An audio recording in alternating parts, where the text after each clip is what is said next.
Last time, our hero was journeying across the ocean on a simple raft, determined to find a way to escape death.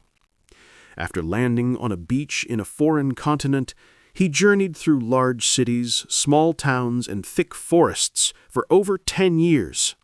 He finally came across a strange woodcutter who pointed him to the mountain of mind and heart. At this mountain is the cave of slanting moon and 3 stars, home to the immortal Taoist Patriarch Subodhi, also known as菩提祖师. It's time to see what this wise master will teach our mischievous monkey. Master Subodhi immediately recognized the monkey's potential, being born from an immortal stone created by heaven and earth. He accepted him as a disciple and gave him the name Sun Wukong, or Awake to the Void. For the next 7 years, Wukong studied diligently, but not the way you'd expect. He did chores, sweeping, gardening, fetching water, and listened to the master's lectures on the great Tao, the fundamental principle of the universe. He was learning, but his wild monkey nature was a constant distraction. One day, Wukong couldn't contain his joy during a lecture and started dancing around. Subodhi, seeing his pupil was ready, asked him what he truly wanted to learn.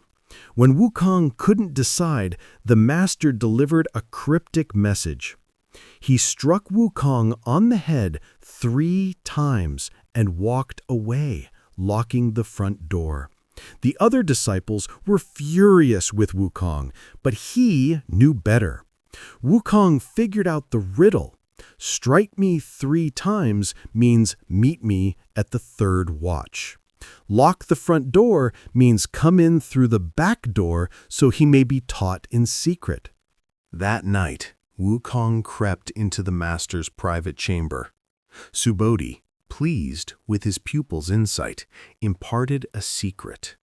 He whispered the wondrous way of long life, a forbidden oral formula that gave Wukong mastery over the elements. This was no ordinary magic. It was the stolen creative power of heaven and earth itself. Wukong, born a creature of nature, was a natural at it. After 3 years, Subodhi taught Wukong other life-extending secret arts to escape the 3 calamities that will befall him every 500 years. One was the 72 transformations from the art of earthly multitude, the power to change into anything. Another was cloud somersaulting, the ability to traverse all 4 seas in a single day. Wukong practiced these skills diligently. One day, his fellow disciples asked him to show off what he learned. Wukong, always a showman, turned himself into a perfect pine tree, fooling everyone. All the disciples cheered, but the noise disturbed Master Subodhi. He was furious. Not because of the magic, but because Wukong had revealed a divine secret that put him in danger.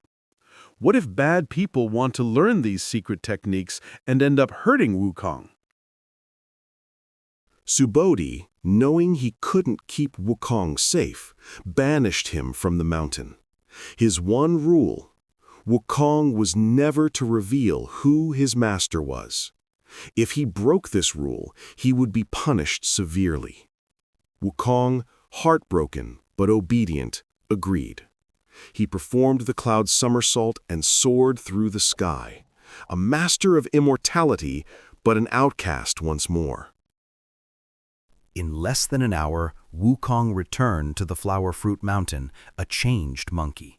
He had left weighed down by a mortal body. Now he returned as light as a feather, filled with the power of the secret arts. He was a godlike being, ready to embrace his new life. Approaching the mountain, he heard the call of cranes and the cries of monkeys.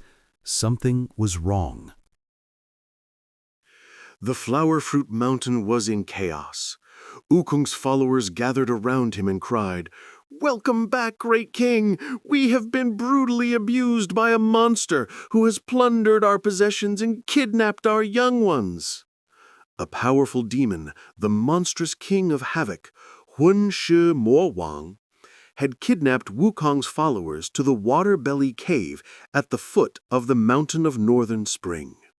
Wukong, his heart filled with righteous fury, knew what he had to do.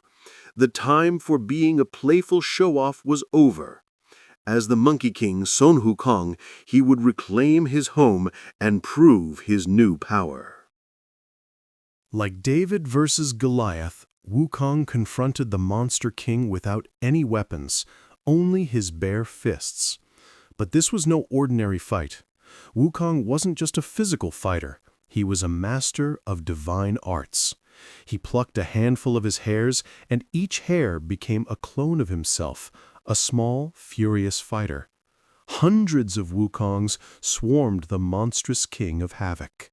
The monstrous king, overwhelmed by the sheer number of furious monkeys, was no match for the true Monkey King. Wukong picked up the monstrous king's giant blade and defeated the monstrous king in a single stroke. The water curtain cave is safe again. Wukong had proven that his secret arts were not just party tricks, but a power he could use to protect his followers. He was no longer just a playful monkey, but a warrior king.